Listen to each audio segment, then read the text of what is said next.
జకర్యా ప్రవచన గ్రంథం 13వ అధ్యాయం 9వ వచనాన్ని నేను చదువుతున్నాను, అందరు చూడండి. ఆ 3వ భాగమును నేను అగ్నిలో నుండి వెండిని తీసి శుద్ధిపరిచినట్లు శుద్ధిపరుతును, బంగారమును శోధించినట్లు వారిని శోధింతును. వారు నా నామమును బట్టి మొర్రపెట్టగా నేను వారి మొర్రను ఆలకింతును. ఆమెను చెప్పండి అందరూ. వాస్తవానికి నేను ఏ మాట చెప్పాలని దేవుని సన్నిధిలో ప్రార్థిస్తుండగా వేరే ఒక మాట నా మనసులో దేవుడు ప్రేరేపిస్తే అది అనుకుని నేను ఇక్కడ కూర్చొని ప్రార్థన చేసుకుంటుండగా ప్రభు అంటున్నాడు, ఇవాళ వాగ్దానం చూడు, ఇవాళ వాగ్దానం చూడని ప్రేరేపణ. వెంటనే ఏముందా అని ఇందాక వాగ్దానం చూస్తే ఆ చివరి మాట ఒకసారి చూడండి అందరూ. నేను వారి మొర్ర ఆలకింతును. అందరు చెప్పండి ఈ మాట. నేను వారి మొర్ర ఆలకింతును. ఆమె చెప్పండి. ఈ రోజున దేవుని సన్నిధిలో ఇంతవరకు మనం చేసాం కదా ప్రార్థన. మనం అనుకుంటాం ఏదోలేండి ప్రార్థన చేసాం, ఆచారంగాను అలవాటుగాను ఏదో క్రమంగాను, లేకపోతే చెయ్యాలి కనుకను, చేయకపోతే ఏమైనా అనుకుంటారనో ప్రార్థన చేస్తాం. కానీ ప్రభువు మన మధ్యన ఉన్నాడు అనడానికి ఒక నిదర్శనం ఏంటి చెప్పనా? ఈ రాత్రి దేవుడు మనం నిశ్చయంగా మన మొర్రని వింటున్నాడు. ఆమెను చెప్పండి. ఆయన మన మొర్ర ఆలకిస్తున్నాడు. ఆమెను చెప్పండి. విశ్వాసంతో మీరు ఉండండి. మరొక చూడండి కదా మార్కు సువార్త, నమ్ముట నీ వలననైతే నమ్మువానికి సమస్తమును సాధ్యమే.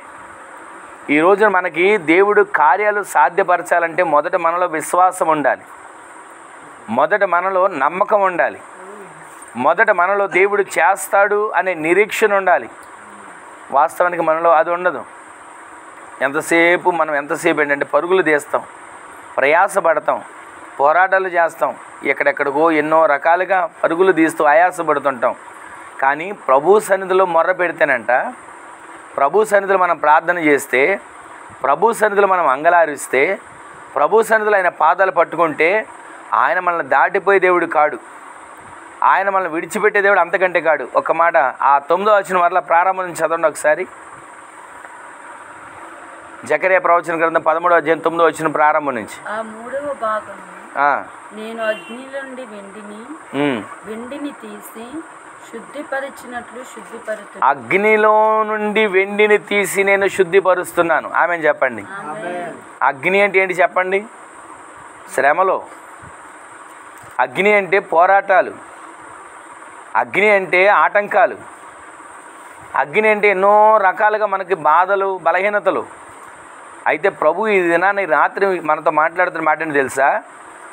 అగ్నిలో నుండి వెండిని తీసి నేను శుద్ధిపరిచినట్లుగా మిమ్మల్ని శుద్ధిపరచబోతున్నాను. ఆమె చెప్పండి. అగ్నిలో ఉన్నంత కాలం కాలడమే కదండి పని. వెండి కాలుతానే ఉంటుంది. వెండి ఆ అగ్నిలో ఉన్నంత వరకు ఎంతో రకంగా అది బాధించబడతానే ఉంటుంది.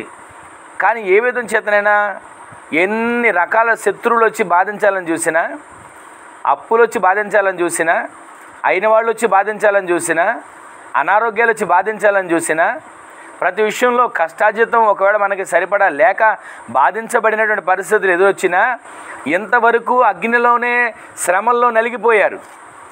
ప్రతిరోజు శ్రమే, ఎటు చూసినా శ్రమే. ఒక రోజైనా నేను శుభ్రంగా ఉన్నాను అనుకున్న కాసేపైనా ఉందా ఇంట్లో కుటుంబంలో? ప్రతిరోజు ఏదో ఒక సమస్య, ఏదో ప్రక్క నుంచి. ఇవాళ బాగున్నాం అన్న రోజు కనపడట్లా, ఈరోజు నెమ్మదిగా జీవించాం అన్న రోజు కనపడట్లా. ఎటు చూసినా పోరాటాలే, ఎటు చూసినా శ్రమలే. ఎవరు వస్తారో, ఏ దిక్కు నుంచి ఏమొస్తుందో, ఎవరి ద్వారా ఏ పరిస్థితులు వస్తాయని చెప్పి తల్లడిల్లిపోతున్న పరిస్థితులు. కానీ ఈ రాత్రి మీరు విశ్వసించండి, అగ్నిలో నుండి వెండిని తీసి శుద్ధిపరిచినట్లుగా ప్రభు మీ సమస్యలన్నింటినీ కడిగి శుద్ధిపరచబోతున్నాడు. ఆమె చెప్పండి. ఇక మీద సమస్య అనేది కనబడకుండా ప్రభు ఆశ్చర్యమైన కార్యాలు జరిగించినట్లుగా మనం ప్రతిరోజు కూడా ఇంతవరకు అగ్నిలో శ్రమలోనే ఉన్నాం. పుటమ వేయబడుతూనే ఉన్నాం, కాలుతూనే ఉన్నాం, సమస్యలు నలిగిపోతూనే ఉన్నాం, ఎన్నో రకాలుగా బాధించబడుతూనే ఉన్నాం. నా పరిస్థితి మారుతుందా, నా బ్రతుకు మారుతుందా, మరలా మంచి రోజులు నేను చూస్తానా, నా జీవితంలో నేను అనుకున్న పని జరుగుతుందా అని కృంగిపోతూనే ఉన్నారు. ఎటు చూసినా నిరాశలే, ఎటు వెళదామన్నా పోరాటాలే. ఆఖరికి అయిన వాళ్ళలో కూడా నెమ్మది లేని పరిస్థితులు, నలిగిపోతున్న జీవితం. ఈ రాత్రి ప్రభువు నీతో నాతో మాట్లాడుతున్నాడు. ఆయన మాట మీద విశ్వసించండి, ఆయన మాట మీద ఆధారపడండి, ఆయన మాటను పట్టుకుని అడుగులు ముందుకు వేయండి. అక్కడ రాసిన మాట చదవండి ఒకసారి. అగ్నిలో నుండి వెండిని తీసి నేను శుద్ధిపరుస్తున్నా. ఈ రోజున ఎన్ని శ్రమలు నలిగిపోయారు, దేహమంతా బలహీనతలేగా. ఒక పూటని నెమ్మదిగా తిన్నాం, ఈ పూట శుభ్రంగా ఉన్నాం అనుకున్న రోజు ఎన్ని రోజులు ఉండి ఉంటుంది? రోజు అంతట్లో, వారం అంతట్లో, నెలంతట్లో, సంవత్సరం అంతట్లో. కానీ ఈ రోజు నుంచి మీరు విశ్వసించండి, ఈ మాట మీద మీరు చేయబెట్టి ప్రార్థన చేసుకోండి. ప్రతిరోజు దేవుడు ఈ దినాన్ని ఎందుకో ఈ మాటను మనకి ఇచ్చాడు. మీరు ప్రతిరోజు పిల్లలతో ఈ మాటలు చదివించండి. ప్రతిరోజు ఈ మాట మీరు చేయబెట్టుకుని ప్రార్థన చేసుకోండి. నేను అగ్నిలో నుంచి తీయబడ్డా, ఇప్పటివరకు కాలిపోయా, ఇప్పటివరకు శ్రమల పాలైపోయా, ఇప్పటివరకు నిందల పాలైపోయా, ఇప్పటివరకు అప్పుల పాలైపోయా, ఇప్పటివరకు రోగాల పాలైపోయా. కానీ నా దేవుడు నన్ను రోగాల్లో, అప్పుల్లో, సమస్యల్లో, బంధకాల్లో, ఇబ్బందుల్లో, ఇరుకుల్లో విడిచిపెట్టట్లా. అగ్నిలో నుంచి నా దేవుడు నన్ను, పుట్టమ వేసిన నన్ను, నలగగొట్టబడిన నన్ను, కాలిపోతున్న నన్ను, శ్రమలలో కృంగిపోతున్న నన్ను నా దేవుడు వెండిని శుద్ధి చేసినట్లుగా నన్ను శుద్ధిపరచబోతున్నాడు. ఆమేన్ చెప్పండి. ఈ రోజు నుంచి మీకు, మీ జీవితాలకు దేవుడు శుభప్రదమైనటువంటి కార్యాలు జరిగించినట్లుగా విశ్వసించండి. దేవుడి కార్యాలు జరిగిస్తాడు. మరొక మాట రాస్తాం చూడండి. అక్కడ బంగారమును శోధించినట్లుగా ఇంతవరకు శోధనలేగా. ఇప్పటి వరకు శ్రమలు, శోధనలు ఇవే మనకి ఆహారం అయిపోయాయి. ప్రతిరోజు శ్రమలే, ప్రతిరోజు శోధనలే, ప్రతిరోజు కష్టాలే, ప్రతిరోజు కన్నీళ్ళే. కొన్నిసార్లు కన్నీళ్లతో కడుపు నింపుకున్న పరిస్థితులు లేవా? కొన్నిసార్లు నెమ్మది లేకుండా ఇక్కడ పడుకొని నిద్ర పట్టని రాత్రులు లేవా? కళ్ళతో ఎప్పుడు తెల్లారిద్దా అని చూసిన రోజులు లేవా? తెల్లారితో ఏమవుతుందో అన్న పరిస్థితులు లేవా? ఈ రాత్రి దేవుడు మాట్లాడుతున్నాడు, ఆయన మీతో మాట్లాడుతున్నాడు. మిమ్ములను అగ్ని అనే శ్రమలు ఎంతవరకు నలిగిపోయారు. ఆ శ్రమలలో మీరు నలగగొట్టబడ్డాం అనుకుంటున్నారు. కానీ నేను మిమ్మల్ని ఏం చేస్తానో తెలుసా? శుద్ధి చేస్తున్నా, మిమ్మల్ని శుభ్రపరుస్తున్నా, మిమ్మల్ని దేవుని కొరకు పనికొచ్చే పాత్రలుగా మీరు మార్చబడుదురుగాక. అక్కడ మరొక మాట ఉంది, బంగారం అంట శోధించబడుతుందంట. ఎప్పుడు శోధనలే. లోకంలో ఒక మాట ఉంటుంది కదా, కాయలున్న చెట్టుకే రాళ్ళు దెబ్బలు తగులుతాయి. ఈ రోజున దేవుళ్ళు ఎంతగా ఆత్మీయంగా ఎదుగుదాం అని అనుకుంటున్నాం, కానీ ఎదగనివ్వట్ల అపవాది. వాడు కుటుంబంలో చొరబడి ప్రార్థన చేసుకునివ్వట్ల, వాడు కుటుంబంలో చొరబడి వాక్యాన్ని ధ్యానించనివ్వట్ల, వాడు కుటుంబంలో చొరబడి ఒకరికి మాట కలవనివ్వట్ల, వాడు కుటుంబంలో చొరబడి వాడు అనుకుంటున్నాడు నా పని నేను చేశా, విచ్చలవిడిగా చేస్తా అని వాడు అనుకుంటున్నాడు. కానీ మన దేవుడు వాడికి అప్పగించడు. యోబు చరిత్ర మనందరికీ తెలిసిందే. యథార్థవంతుడిగా ఉన్నాడు, న్యాయవంతుడిగా ఉన్నాడు, ఏ పాపం చేయనివాడిగా ఉన్నాడు. ఊజు దేశంలోనే అతని వంటివాడు లేడు అని దేవుని చేత పలికించుకున్నాడు. దేవుడు ఆకాశంలో, ఆయన పరలోకంలో ఉంటే భూమి మీద అటు ఇటు తిరుగుతున్న ఒకడు దేవుని దగ్గరికి వెళ్ళి సభలకు వెళ్ళి ఎదురుకు నిలబడితే ఎక్కడి నుంచి వచ్చావని అడిగాడు. నేనా భూమి మీద ఇటు అటు తిరుగుతూ ఇక్కడికి వచ్చా. ఓ భూమి మీద తిరిగావా? భూమి మీద నా భక్తుడిని చూసావా? భూమి మీద నా బిడ్డను చూసావా? ఎవరయ్యా? అదే యోబు. యోబు నేనెందుకు చూడలేదయ్యా అని అనగానే దేవుడు ఏమన్నా తెలుసా? యోబు ఎలాంటి వాడో తెలుసా? సాతానుతో చెప్తున్నాడు, అపవాదుతో చెప్తున్నాడు. దేవుడు ఎలాంటి వాడో తెలుసా? నా బిడ్డ ఎలాంటి వాడో తెలుసా? ఆ ఊజు దేశంలోని యథార్థవంతుడు, న్యాయవంతుడు, సత్యవంతుడు, ప్రతిరోజు బలిపీఠం కట్టేవాడు అని ఇవన్నీ చెప్తూ ఉంటుంటే అపవాది ఏమన్నాడు తెలుసా? నువ్వు ఊరికినే నీకు పూజ చేస్తున్నాడా అనుకున్నావా? ఊరికినే నీకు ఆరాధన చేస్తున్నాడు అనుకుంటున్నావా? ఊరికినే నీకు ప్రార్థన చేస్తున్నాడు అనుకుంటున్నావా? నువ్వేం చేసావు? అతనికి, అతని సొత్తంతటికి, అతని ఇంటికి కంచె వేసావు. ఆ కంచె వేసావు కనుక ప్రార్థన చేస్తున్నాడు, కంచె వేసావు కనుక నీకు ధూపం వేస్తున్నాడు, కంచె వేసావు కనుక నిన్ను స్తుతిస్తున్నాడు, కంచె వేసావు కనుక నీకు బలిపీఠం కడుతున్నాడు. ఇవన్నీ చెప్తే సరే, అప్పుడు అపవాది అంటాడు కంచెది అసలు రూపం బయటపడుతుంది, కంచె తీయ్యా అతని నిజ స్వరూపం, అతని బతుకు బయటపడుతుంది అని అంటే దేవుడు నా బిడ్డకి నేను కంచె తీయను అనొచ్చు కదా. కానీ అపవాదికి దేవునికి వచ్చిన ఆ గొడవలో, అపవాదికి దేవునికి వచ్చిన ఆ వైరంలో ఎవరు బలైపోయారు చెప్పాలి? ఎవరు బలైపోయారండి? యోబు. ఈరోజు నీ మాటలు వింటున్న మనం అనుకుంటాం నాకే శ్రమలు వచ్చాయి, నాకే కష్టాలు వచ్చాయి, నాకే నిందలు వచ్చాయి అనుకుంటున్నాం. కానీ ఇందాక మనం చదివాం, మనం పరీక్షించబడుతున్నాం, మనం శోధించబడుతున్నాం. ఈ శోధనలో నిలిచేవారిగా మనం మార్చబడదుము గాక. మరొక మాట ఉంది కదా, శోధన సహించువాడు ధన్యుడు. ఈ రోజున శోధన మనం సహిస్తున్నామంటే మనం ధన్యులు అండి. దేవుని దృష్టిలో ఉన్నాం మనం. ఏ బాధ లేకోకుండా, కడుపులో నీళ్ళు కదలకోకుండా అన్నీ అనుకూలంగా ఉంటే చూసారా, అసలు దేవుణ్ణి కూడా ఆరాధించరు. వాళ్ళని చూసి మనం ఏమనుకుంటాం తెలుసా, వాళ్ళకే నయం కదండి, అంత బాగుంది, వాళ్ళకి ఏ బాధలు లేవు అనుకుంటాం. కానీ ఈరోజు నీవు నేను మనం బాధలు పడుతున్నాం, కష్టాలు పడుతున్నాం, శ్రమను అనుభవిస్తున్నాం, మనం ధన్యులమండి. కానీ కష్టాలు మన శాశ్వత కాలం ఉండవు, కొద్ది కాలమే. కొంచెము కాలము మీరు శ్రమ పడిన మీదట తానే మిమ్మును పూర్ణులుగా చేసి స్థిరపరిచి బలపరుస్తాడని పేతురుపత్రికలో రాయబడి ఉంది. కొంచెం కాలం శ్రమలే, ఈ కొంచెం కాలం శ్రమలే మనం తట్టుకోలేక అల్లాడిపోతున్నాం. ఒక మాట చెప్పనా, యోబుకు అంత యథార్థవంతుడిగా ఉంటే, అంత న్యాయవంతుడిగా ఉంటే అపవాది వెళ్ళి కంచె తీసేసిన తర్వాత ఇంటి మీద పడ్డాడు. 10 మంది పిల్లలండి ఒక్కసారిగా ఒకే చోట కుప్పగూలి బిల్డింగ్ గులిపి చనిపోయారు. ఒకే రోజు తనకున్నటువంటి ఆస్తి, గొర్రెలు, గొడ్లు, గాడిదలు, ఒంటెలు, ఇవన్నీ ఒకే రోజు అందరూ తీసుకెళ్ళిపోయారు, దోచుకొని పోయారు. ఒకే రోజు ఆకాశం నుంచి పిడుగులు వచ్చాయి, మంద మీద పడి చనిపోయింది. శత్రువులు దోచుకెళ్ళిపోయారు. ఇన్ని ఒక్కరోజు జరిగినా సరే యోబు ఏమన్నాడు తెలుసా, యెహోవా ఇచ్చాడు, యెహోవా తీసుకున్నాడు, ఆయనకే మహిమ కలుగును గాక అని స్తుతించాడు. ఈ రోజున ఈ మాటలు వింటున్న మనం ఎన్ని శ్రమలు అనుభవిస్తున్నామో ఆ శ్రమల వెనక దాచిన మేలు మీరు పొందుకోబోతున్నారు. ఆమెను చెప్పండి. ఎంత శ్రమ మీరు అనుభవిస్తున్నారో, ఎన్ని బలహీనతలు మీరు అనుభవిస్తున్నారో, దాని వెనక దాచిన దేవుని 2 అంతల మేలు మీరు పొందుకునేటట్లుగా ప్రభు సహాయం చేయనుగాక. ఇంకా మీరు గమనించుకుంటూ వెళ్తే యోబు చరిత్ర, తన భార్య అంటదే, దేవుని దూషించి చనిపోవయ్యా, ఎంతసేపు దేవుడు దేవుడని, ఏం చేశాడు దేవుడు అని అంటే ఆయన ఏమంటారో తెలుసా, మేలు చేసినప్పుడేనా దేవుడు, కీడు చేసినప్పుడు దేవుడు కాడా, అది ఆయన చిత్తమేమో అని మరొక చోట ఒక మాట అంటాడు. మురుకురాలు మాట్లాడినట్లుగా మాట్లాడకు అని భార్యను అన్నాడా. తర్వాత తనకు ప్రాణ స్నేహితులు 4 వచ్చి వాళ్ళకి ఇష్టం వచ్చినట్టు మాట్లాడతారు, రే నువ్వేదో పాపం చేసావురా అందుకే నీకు గతి వచ్చింది అని అందరూ అంటున్నారు. అయినా కానీ ఒక్క మాట అంటాడండి, నా విమోచకుడు సజీవుడని. ఒకవేళ నా శరీరం కుళ్ళిపోయినా, శరీరం చీకిపోయినా, ఆరోగ్యం పాడైపోయినా మరలా ఈ కన్నులతో నా సజీవుడిని నేను చూస్తాను అన్న నిరీక్షణ కలిగి ఉన్నాడండి. ఈ విధంగా చెప్పుకుంటూ పోతే ఎన్నో విషయాలు. కానీ ఈ రాత్రి మనం వినే మాట ఏంటో తెలుసా, నిశ్చయముగా దేవుడిని మొర్రని వినబోతున్నాడు. ఆమెను చెప్పండి. ఇంతవరకు ఎన్నో అగ్ని లాంటి శ్రమలు వచ్చాయి, కానీ ఆ శ్రమలన్నిటి నుంచి దేవుడు తప్పించబోతున్నాడు, శుద్ధీకరిస్తున్నాడు. ఇంతవరకు శోధించబడే ఎన్నో శోధనలు వచ్చాయి, కానీ ఈరోజు ఆ రాత్రి నుంచి ఆ శోధనలన్నిటిని ప్రభు దాటించునుగాక, సమస్యలన్నిటిని ప్రభు పారదోలునుగాక. ఒక్క మాట, మరొక మాట, అదే జకర్యా గ్రంథంలో 12వ అధ్యాయం 10వ వచనం చదవండి. 12:10 లేదా? అదే జకర్యా గ్రంథంలో ఇప్పుడు 13:9 చదివాం మనం, ఇప్పుడు 12:10 చదవండి.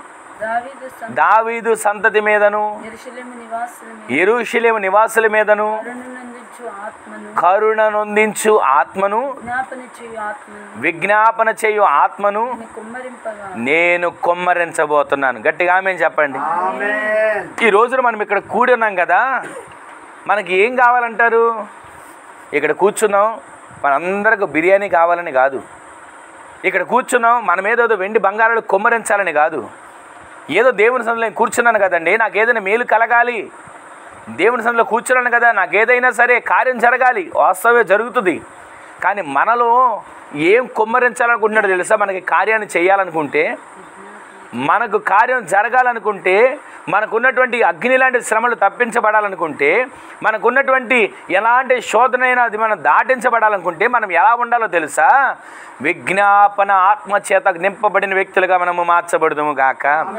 విజ్ఞాపన చేయడం అంటే ప్రతిరోజు ఇంట్లో ప్రార్థన బలిపీఠాలు మండాలి. ఆమెను చెప్పండి.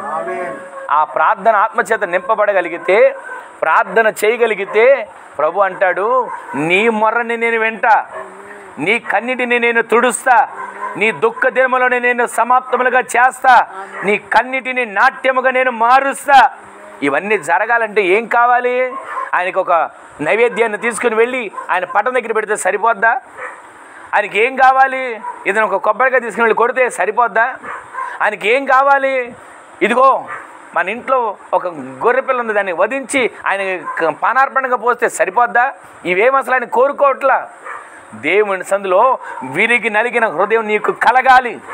ఆ విరిగి నలిగిన హృదయంతో నీవు మొర్ర పెట్టగలిగితే, విరిగి నలిగిన హృదయంతో నీవు ప్రార్థించగలిగితే, అందుకని అంటున్నాడు, విజ్ఞాపన చేయగలిగిన ఆత్మను నేను కుమ్మరించబోతున్నాను. ఆమె చెప్పండి, మరలా వచ్చిన చదవండి. దావీదు సంతతి మీదను యెరూషలేము నివాసుల మీదను కరుణ నొందించు ఆత్మను నేను కుమ్మరించబోతున్నాను. ఆమె చెప్పండి. ఈ రోజు నుంచి మీరు ప్రతిరోజు కూడా విజ్ఞాపనలు చేసే ఆత్మచేత మీరు నింపబడుదురుగాక, మొర్ర పెట్టే ఆత్మచేత మీరు నింపబడుదురుగాక, ప్రార్థన చేసే ఆత్మచేత మీరు నింపబడుదురుగాక. ప్రార్థన అంటే విసుగు కాదండి, ప్రార్థన అంటే చిరాకు కాదండి, ప్రార్థన అంటే కోపాలు కాదండి. ప్రార్థించగలిగిన ఆత్మాభిషేకాన్ని ప్రభు మీ మీద కుమ్మరించబోతున్నాడు. ఇక మీరు చేసే ప్రార్థన, మీరు చేసే విజ్ఞాపన, మీరు చేసే యాచన, మీరు చేసే కృతజ్ఞతా స్తుతులకు ప్రభువే దిగి వచ్చి మీ పక్షాన నిలిచి కార్యాలు జరిగించునుగాక. ఈ రోజు ఈ మాటలు వింటున్న మన జీవితంలో, ఈ మాటలు వింటున్న మన బ్రతుకులు, ఈ దినాన వాగ్దానాన్ని మీరు మర్చిపోకండి, మనసులో పెట్టుకోండి. ప్రతిరోజు కూడా నిశ్చయముగా ఆయన నా మొర్ర విని నాకు జవాబునివ్వబోతున్నాడు, నా మొర్రని దేవుడు ఆలకించబోతున్నాడు. ఈ రోజున ఆలకించే దేవుడు నీ మీద మొట్టమొదటిదిగా విజ్ఞాపన ఆత్మను, ప్రార్థించే ఆత్మను ప్రభు నీ మీద కుమ్మరించునుగాక. మరొక మాట పేజీ తిప్పి చూడండి, 10వ అధ్యాయం 6వ వచనంలో, అదే జకర్యా గ్రంథం 10వ అధ్యాయం 6వ వచనం, పేజీ తిప్పి చూడండి. ఏం రాయబడి ఉంది అక్కడ? నేను యోధావారిని బలశాలులుగా చేస్తాను. ఆమె చెప్పండి. యోధావారిని నేను ఏం చేస్తాను? బలశాలులుగా చెప్పండి, నోరు తెరిచి చెప్పండి. బలశాలులుగా యోధావారిని నేను బలశాలుగా చేస్తాను. యోధావారి అంటే ఎవరు? స్తుతించేవారు. ఈ యాకోబు సంతానం. అయితే ఈ యోధావారు ఏం చేసేవాళ్ళు తెలుసా? ఎప్పుడు దేవుని స్తుతిస్తూనే ఉండేవాళ్ళు. ఆమె చెప్పండి. ఈ రోజున స్తుతించి స్తుతించి స్తుతించి మీ నోట స్తుతి ఉంటే మీరు బలహీనులు కాదు. స్తుతి లేని వాళ్ళు బలహీనులండి. స్తుతి లేని వాళ్ళు నీరసంగా ఉంటారండి. స్తుతి లేని వాళ్ళు ఎంతసేపు మా పరిస్థితి ఇంతే, మా బ్రతికి ఇంతే, మా జీవితం ఇంతే, మా కన్నీళ్ళు ఇంతే, మా కష్టాలు ఇంతే అనుకుంటూ ఉంటారు.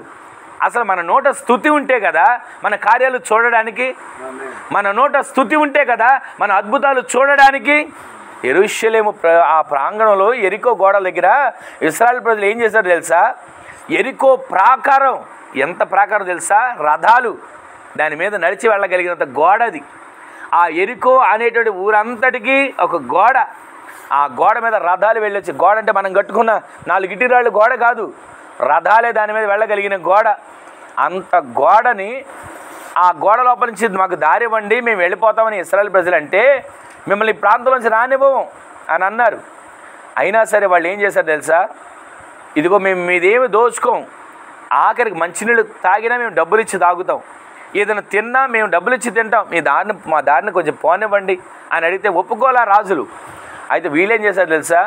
దేవుని తిరిగితే దేవుడు అన్నాడు, మొర్ర పెట్టండి, మొర్ర పెట్టండి. వెంటనే అక్కడ ఉన్నటువంటి ప్రజలతో మోషే చెప్పాడు, ఇదిగో మీరు ప్రతిరోజు కూడా యెహోషువ చెప్పిన మాటలు మీరు ప్రతిరోజు కూడా ఆ ఎరికో గోడలంతా కూడా మౌనంగా తిరిగి రండి. మౌనంగా తిరిగి రండి అంటే నోరు మూసుకొని వెళ్ళి రావటం కాదు, మనసులో స్తుతించండి. స్తుతి స్తుతి స్తుతి స్తుతి అని స్తుతించండి. యోధావారు స్తుతించే వారిగా మార్చబడాలి. ఎక్కడ స్తుతి ఉంటుందో అక్కడ శత్రు గోడలు కోల్చబడతాయి. ఎక్కడ స్తుతి ఉంటుందో అక్కడ విజయం వారికి కలుగుతుంది. ఈ రోజు నీ మాటలు వింటున్న మన జీవితంలో అక్కడ మనం చదివిన మాట ఒకసారి చూడండి. యోధావారిని ఏం చేస్తాడంట? బలశాలులుగా చేసి యోధావారిని బలశాలులుగా చేయబోతున్నాడు. ఆమె చెప్పండి. స్తుతించేవారు బలశాలులుగా మార్చబడతారండి. ఆ ఎరికో చుట్టూ 6 రోజుల పాటు తిరిగారు. ఆ ఎరికో చుట్టూ మౌనంగా తిరుగుతున్నారు. అందరూ అనుకున్నారు వీళ్ళకి పిచ్చెక్కిందిరా, ఎరికో గోడలు అంటే కోలడం మామూలు విషయమా? వాళ్ళ దగ్గర ఆయుధాలు లేవు, వాళ్ళ దగ్గర పనిముట్లు లేవు, వాళ్ళ దగ్గర సుత్తులు గొడ్డలు ఏమి లేవు, ఏం చేస్తారు మమ్మల్ని? ఈ లోపలికి ఎలా వస్తారు, కోట దాటి ఎలా వస్తారు, గేటు దాటి ఎలా వస్తారు అని వాళ్ళు అనుకున్నారు. కానీ వెంటనే జరిగింది ఏంటి తెలుసా? 6 రోజుల పాటు మౌనంగా తిరిగారు. 7వ రోజు మాత్రం ప్రభు చెప్తున్నాడు, కేకలు వేయండి, ఆర్భటించండి అంటే వెంటనే 7వ రోజు మరలా 7 సార్లు తిరగడానికి వెళ్ళారు. 6 రోజుల పాటు ఒక్కొక్కసారి తిరిగారు. 7వ రోజు మాత్రం 7 సార్లు ఆ ఎరికో చుట్టూ తిరుగుతూ ఉండగా, వారు స్తుతిస్తూ ఉండగానే ఎరికో ఆ గోడలు కూలడం కాదు, ఆ పునాది కదిలిపోయింది. ఆమెను చెప్పండి. ఈ రోజున స్తుతించే వాళ్ళు ఉంటే శత్రువు ఒకళ్ళు ఇంట్లోకి వచ్చి కూర్చొని నేను ఇక్కడే ఉంటా అని అంటానికి వీలు ఉండదు. స్తుతించకపోతే వాడు ఇంట్లోనే ఉంటాడు, స్తుతించకపోతే వాడు సమస్యలు సృష్టిస్తాడు, స్తుతించకపోతే వాడు ఆటంకాలు కలుగు చేస్తాడు, స్తుతించకపోతే వాడు బలహీనతలు తీసుకొస్తాడు. ఈ రోజున నీవు స్తుతించే వ్యక్తిగా ఉంటే శత్రువు నీ ఇంట్లోంచి పారిపోవునుగాక. నీవు స్తుతించే వ్యక్తిగా ఉంటే శత్రువు తోక ముడుచుకొని ఇంటిని విడిచి పారిపోవునుగాక. ఈ రోజున నేను ఎలా ఉండాలో తెలుసా? మూలవాక్యం మనం చదివాం కదా, నేను వారి మొర్రను ఆలకిస్తాను. ఆలకించే దేవుడు. ఇంతవరకు అగ్ని లాంటి శ్రమలు ఉన్నాయి, వాటన్నిటిలోంచి నిన్ను పరిశుద్ధపరుస్తున్నాడు. శ్రమలు అనుకుంటున్నావు, నీవు పరిశుద్ధపరచబడబోతున్నావు. ఇంతవరకు అక్కడ ఏమొచ్చిందంటే, ఇంతవరకు కూడా అక్కడ శోధన, ఆ శోధన నుంచి దాటించి నిన్ను సమస్యల నుంచి విడిపించి సమాధానాన్ని ప్రభు దయచేయబోతున్నాడు. మరొక చోట రాయబడిన మాట చదివాం కదా, దావీదు సంతతి మీద, యెరూషలేము ప్రజల మీద ఆయన ఏం కుమ్మరిస్తున్నాడు తెలుసా? విజ్ఞాపన ఆత్మను ప్రభు కుమ్మరిస్తున్నాడు. ఆమెను చెప్పండి. ఇంట్లో ప్రతిరోజు ప్రార్థనాత్మ ఉండాలి. ఇంతవరకు అగ్ని లాంటి శ్రమలు ఉన్నాయి, ఇంతవరకు శోధన లాంటి పరిస్థితులు ఉన్నాయి. కానీ ఈ రోజు నుంచి అవన్నీ తొలగిపోవాలంటే ఇంట్లో ప్రార్థన బలిపీఠాలు మండునుగాక. ఆ ప్రార్థన బలిపీఠాల ద్వారా మీ అంతరంగ జీవితం, మీ ఆధ్యాత్మిక జీవితం, మీ ఆత్మీయ జీవితం వర్ధిల్లేటట్లుగా ప్రభువు నిలబెట్టునుగాక. ఇంట్లో ఎల్లప్పుడూ మొట్టమొదటి ఉండాల్సిన ప్రార్థన బలిపీఠాలు ఉండాలి. రెండవది అక్కడ మనం చదవండి మరొకసారి 10వ అధ్యాయం 6వ వచనంలో రాయబడిన మాట, నేను యూదా వారిని బలశాలులుగా చేసేదను. నేను యూదా వారిని బలశాలులుగా చేస్తాను. యోసేపు సంతతి వారికి రక్షణ కలుగు చేస్తాను. యోసేపు సంతతి వారికి రక్షణ కలుగు చేస్తాను. ఇంట్లో ఉండాల్సిన మరొక విషయం ఏంటో తెలుసా? పరిశుద్ధత ఎక్కడుంటే ప్రభు అక్కడ ఉంటాడు. యోసేపు సంతానం అని అంటే యోసేపు ఎవరో తెలుసా? పరిశుద్ధత కలిగిన వ్యక్తి. పాపం ఎదురుగా వచ్చి పలకరించినా సరే పాపం జోలికి వెళ్ళలేదండి. పాపం ఎదురుగా వచ్చినా సరే పాపం దగ్గర నుంచి పారిపోవడానికి సిద్ధమయ్యాడు. ఈ రోజున పరిశుద్ధత ఎక్కడుంటే అక్కడ ప్రభు ఉంటాడు. పరిశుద్ధత కలిగిన వారిని ప్రభు ఆశీర్వదిస్తాడు. పరిశుద్ధత కలిగిన చోట ప్రభు నివాసం ఉంటాడు. ఈ రోజున మన ఇంట్లో ప్రభు ఉండాలంటే మనం పరిశుద్ధులుగా ఉండాలిగా. ప్రభు మన ఇంట్లో ఉండాలి. యేసయ్య నా ఇంటికి రామని పిలుస్తాం. మన ఇంట్లో ప్రభు ఉండాలంటే మన ఇంట్లో ఏముండాలి? వెండి బంగారం వెలగల విలువైన వస్తువులని కాదు. మన ఇంట్లో ఉండాల్సింది పరిశుద్ధత. పరిశుద్ధతే అలంకారం, పరిశుద్ధతే అంతరంగ స్వభావం. అట్టి పరిశుద్ధత కలిగిన వ్యక్తులుగా మనము మార్చబడుదుముగాక. ఇంట్లో ప్రతిరోజు ప్రార్థన బలిపీఠం మండాలి. ఇంట్లో ప్రతిరోజు కూడా స్తుతించే గుంపు లేపబడాలి. మూడోది ఇంట్లో పరిశుద్ధత. ప్రతిరోజు కూడా మన మాటలో పరిశుద్ధత, చూపులో పరిశుద్ధత, నడవడికలో పరిశుద్ధత, మనం ప్రార్థనలో పరిశుద్ధత కలిగిన, ఈ చేతులెత్తి ప్రార్థించగలిగిన పరిశుద్ధులుగా మనము మార్చబడుదుముగాక. అక్కడ మరొక మాట రాయబడింది, చదవండి. పరిశుద్ధత తర్వాత వారికి నివాస స్థలముగా ఇచ్చేదను. నేను వారి ఎడల జాలి పడుదును. నేను వారి ఎడల జాలి పడబోతున్నాను. అక్కడ రాసిన మాట యోసేపు సంతతి కానీ చదవండి. నేను యూదా వారిని బలశాలులుగా చేసేదను. యోసేపు సంతతి వారికి రక్షణ కలుగు. యోసేపు సంతతి వారికి రక్షణ కలుగు చేసేది. ఆమేన్ చెప్పండి. యోసేపు సంతతి అంటే పరిశుద్ధపరచబడిన జనాంగంగా ఉన్న మనకు ప్రభువే రక్షణ కలుగు చేయబోతున్నాడు. ఆమేన్ చెప్పండి. మనం పరిశుద్ధంగా ఉంటే, పరిశుద్ధపరచబడగలిగితే, యోసేపు సంతానంగా ఉంటే ప్రభువు మనకు రక్షణ భాగ్యాన్ని దయచేయునుగాక. ఇంతవరకు శత్రువు ఇంట్లోకి వచ్చి, కుటుంబంలోకి వచ్చి, పిల్లల్లోకి వచ్చి, భర్తలోకి వచ్చి, భార్యలోకి వచ్చి, కుటుంబంలోకి వచ్చి అలజడి సృష్టించాడు. రక్షణ లేకపోతే వాడు వస్తాడు, పరిశుద్ధత లేకపోతే వాడు వస్తాడు, స్తుతించడం లేకపోతే వాడు వస్తాడు, ప్రార్థన విజ్ఞాపన చేయగలిగిన ఆత్మ లేకపోతే వాడు వస్తాడు. ఈ రోజు నుంచి మన ఇంట్లో ప్రార్థన ధూపం వేసే విజ్ఞాపన చేయగలిగిన ఆత్మ కలిగిన వారికి మీరు మార్చబడాలి. రెండవది, మీరు స్తుతించే గుంపులో మీరు నిలబెట్టబడాలి. మూడవది, మీ ఇంట్లో పరిశుద్ధత ఉంటే ప్రభువే రక్షణ ప్రాకారం ఉంచుతాడు. చివరికి ఒక మాట ఏమని రాయబడింది తెలుసా? ప్రభువే వారి ఎడల జాలి పడుతున్నాడు. ఆ మాట చదవండి. నేను వారి ఎడల జాలి పడుతున్నాను. ఏమంటాడు తెలుసా? నేను వారి ఎడల జాలి పడబోతున్నాను. ఇప్పటివరకు జాలి పడలేదా? పడలేదని కాదు, ఇక మీదట ఆయన జాలి చూపబోతున్నాడు. ఆయన చూపే జాలి ఎలాంటిదో తెలుసా? ఇంతవరకు అగ్ని లాంటి శ్రమలు వచ్చాయి, ఇంతవరకు శోధన లాంటి పరిస్థితులు వచ్చాయి. వాటన్నిటి నుంచి దేవుడు విడిపించి ఆయన సన్నిధిలో ఉన్నటువంటి నీవు చేసిన ప్రార్థనకు నిశ్చయంగా ప్రారంభ వచ్చిన చదవండి, మూలవాక్యం 13వ అధ్యాయం 9వ వచనం. ఆ మూడవ భాగమును నేను అగ్నిలో నుండి వెండిని తీసి శుద్ధిపరిచినట్లు శుద్ధిపరుతును, బంగారము శోధించినట్లు వారిని శోధించును. వారు నా నామమును బట్టి మొరపెట్టగా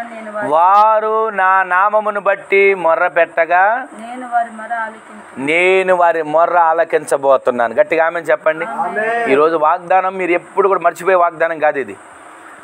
వారు నా నామమును బట్టి మొర్ర పెట్టగా నేను వారి మొర్ర అందరు చెప్పండి, నేను వారి మొర్ర ఆలకిస్తాను. గట్టిగా ఆమేన్ చెప్పండి.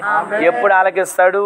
ఇంతవరకు అగ్నిలాంటి శ్రమల్లో ఉన్నావు, ఇంతవరకు శోధన లాంటి పరిస్థితుల్లో ఉన్నావు. ఈ రోజు నుంచి వాటన్నిటి నుంచి విడిపించాను అంటున్నాడు. వారు నాకు మొర్ర పెట్టగా నేను వారికి మొర్ర ఆలకిస్తాను. ఎలా ఆలకిస్తాడో తెలుసా? మొట్టమొదటి, నీలో విజ్ఞాపన చేయగలిగిన ప్రార్థనాత్మ నీలో ఉండాలి. రెండవది, యోధావారిలాగా స్తుతించే గుంపులో నీవు ఉంటే ఆయన నీకు జయాన్ని ఇస్తాడు. మూడవది, నువ్వు ఎలా ఉండాలో తెలుసా?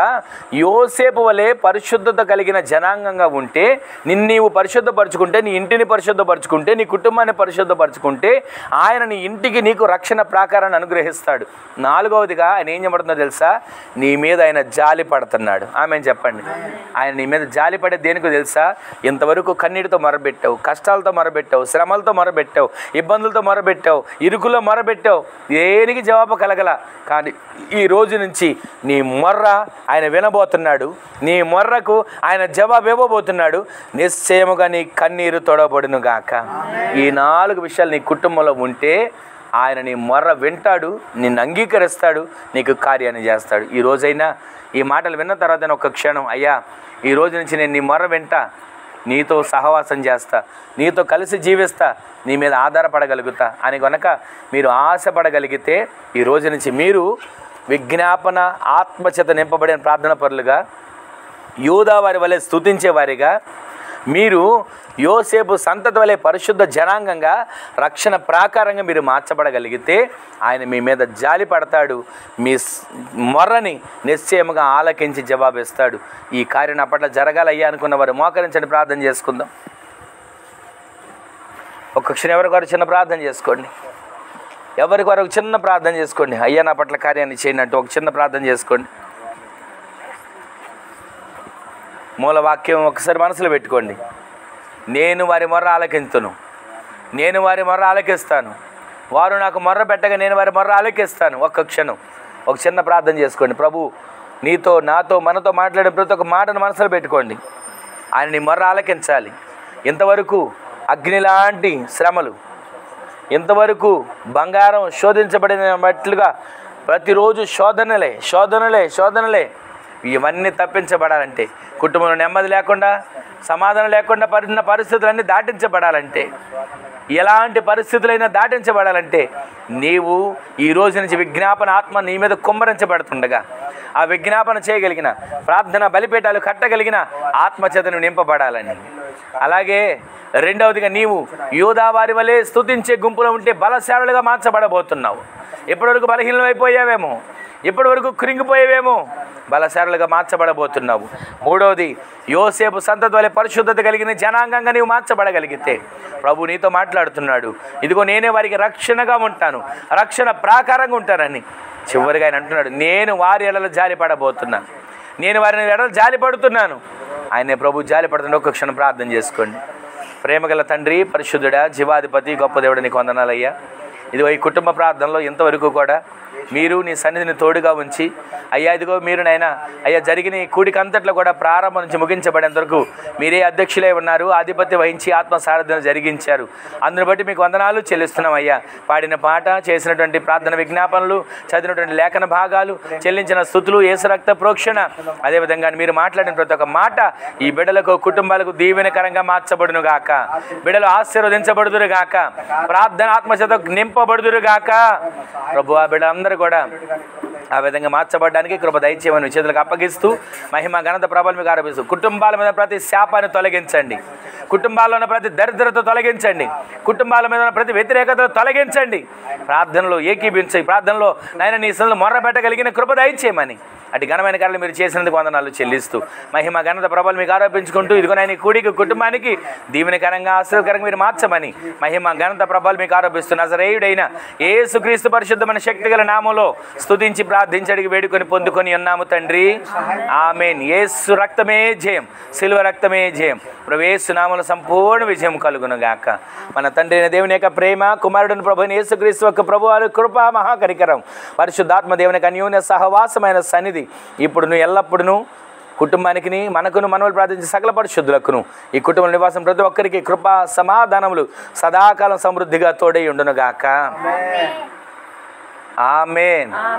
హల్లెలూయా, హల్లెలూయా.